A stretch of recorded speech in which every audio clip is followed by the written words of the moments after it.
Vous savez, cette histoire d'Israélites là, il dit ici, ils ne sont pas des Israélites. Ce n'est pas tous les mélanodermes dont les ancêtres ont été aux Amériques qui font partie du peuple israélite. Renseigne-toi sur cette race et tu comprendras mieux. Maintenant, sur cette question de qui est israélite et puis qui n'est pas israélite là, c'est une question, bon, normalement même c'est pas important, mais bon, de temps en temps ça gratte un peu. Vous savez, pour d'abord prétendre, parce que les gens ils racontent n'importe quoi dans les réseaux, je vois des posts. Bon, ce qui est marrant, c'est que plus le post est con, plus il a des vues. C'est comme ça, quoi. C'est comme une règle d'or. Maintenant, pour savoir déjà qui est potentiellement israélite, il faut d'abord clarifier, est-ce que tu es hébreu? Voilà, hébreu signifiant descendant d'Abraham. Abraham. Quel que soit comment tu comprends ce qu'on appelle Abraham, mais il faut que tu sois descendant, parce que c'est les enfants d'Abraham qui sont qualifiés, qui ont été nommés les Hébreux. Vous voyez, non? Donc maintenant, les enfants, pour être un Hébreu, il faut d'abord remplir, c'est-à-dire qu'ils sont caractérisés par leur vécu en fait. C'est leur vécu, c'est ton vécu qui prouve que tu es vraiment c'est descendant d'Abraham là. Voilà, ou bien c'est que tu subis. Maintenant, les Hébreux, ce qui est dit Dieu déjà, c'est qu'ils seront sur des terres étrangères. L'une des principales trucs, c'est qu'ils seront sur des terres étrangères, dans des pays où ils seront considérés étrangers. Voilà, et ils seront asservis à des peuples étrangers. Maintenant, étranger là même, ça signifie quoi? Ça signifie étrange. Ça veut dire que c'est des gens différents d'eux. Donc déjà,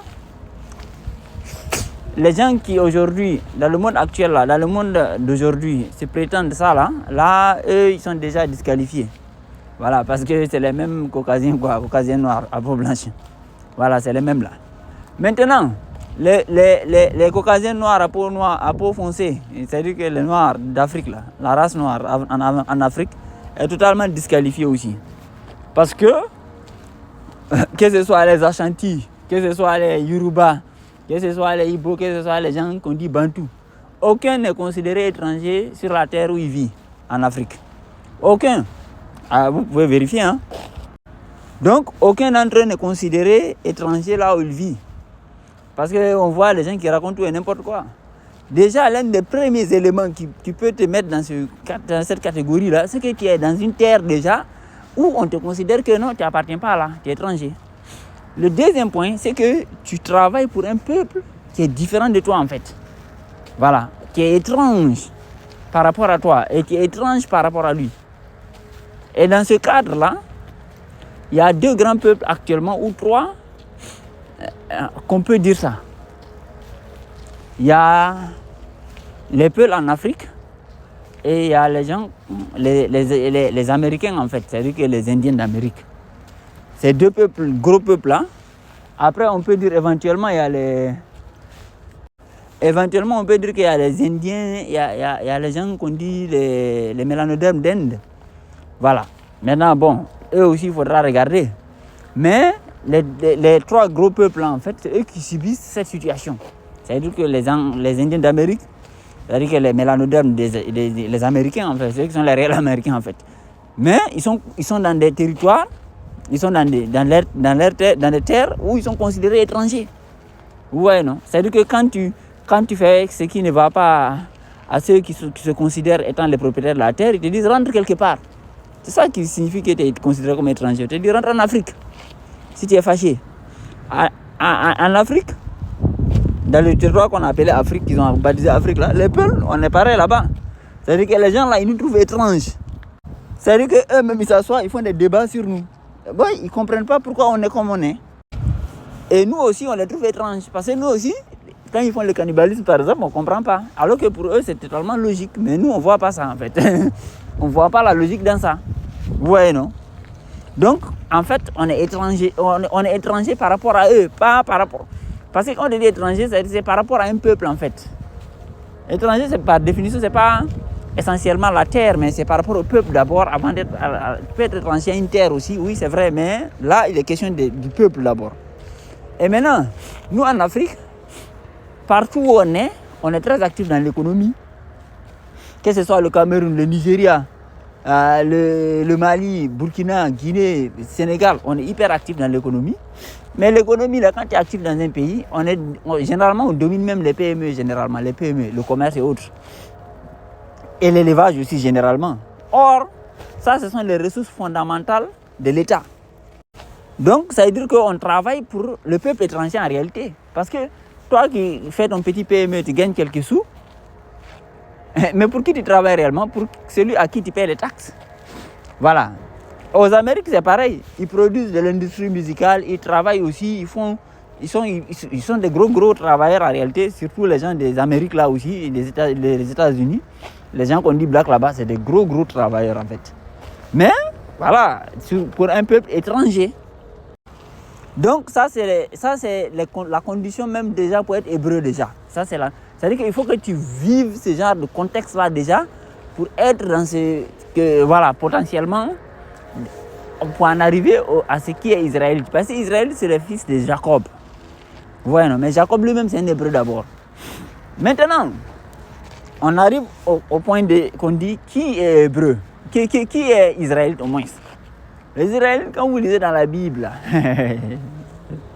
il y a les 12 tribus.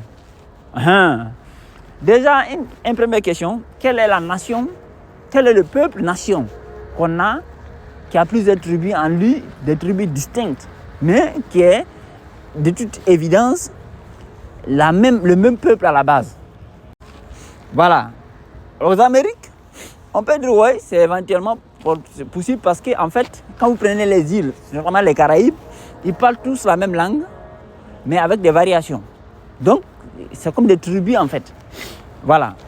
En Inde, je ne sais pas. Là-bas, bon, là, leur cas, là, je ne connais pas. Mais nous, les Peuls, on est une nation en fait. Parce que quand vous prenez les façons de danser, les façons de s'habiller, les couleurs, les symboles, c'est-à-dire que les tatouages et autres, vous voyez que ceux de la Guinée, les Fouta Djallon, sont différents de ceux du Fouta Toro, c'est-à-dire que Sénégal, Mauritanie, sont différents de ceux du Massina, c'est-à-dire que Mali, sont différents de ceux du Nigeria, c'est-à-dire que voilà, Sokoto, sont différents, ainsi de suite. Donc on a différentes tribus et qui sont parfois tellement distincts que pour un étranger, pour un gars qui n'est pas Peul, parfois même ils ne comprennent pas. Ils disent non, mais c'est que forcément vous êtes métissés quelque part parce que voilà, tellement qu'ils voient des variétés de peuples différents. Maintenant, quand on quitte là, donc maintenant on a deux gros peuples en fait. C'est-à-dire que les Américains et le Peul. Voilà, le peuple américain, c'est-à-dire que voilà. Et puis le Peul. Les deux nations là sont les deux seuls potentiels actuellement pour être israélites. Maintenant, qui est l'adorateur du veau d'or?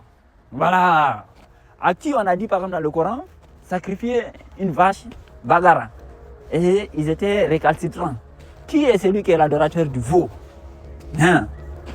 Là, c'est un point aussi intéressant. Parce que adorer signifie suivre au pas. Adorer signifie être derrière, marcher derrière quelque chose. C'est-à-dire que vraiment le suivre.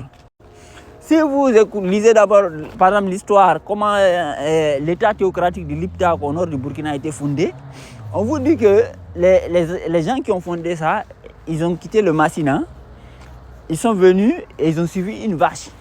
Et là où la vache est assise, c'est là qu'ils se sont implantés. Ils ont suivi la vache.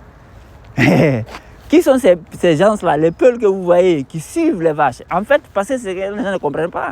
Le Peul, c'est un berger, oui, mais en réalité, pour nous, les Peuls, quelqu'un qui connaît bien la culture Peul, en fait, le Peul, il considère que c'est la vache qui le guide. C'est pas lui qui guide la vache. Vous voyez, non? Donc, entre ces deux grandes nations-là, qui est l'adorateur du veau? Qui est l'adorateur de la vache? Après, au-delà de cela, quel est le peuple qui met sa vie en danger, qui combat pour le nom de Dieu, de elle, pour la sauvegarde du nom? Vous voyez, du Soudan à la Mauritanie, tous ces combats que vous voyez là, c'est essentiellement pour le nom de Dieu, Allah. Qui est le peuple nomade, pasteur?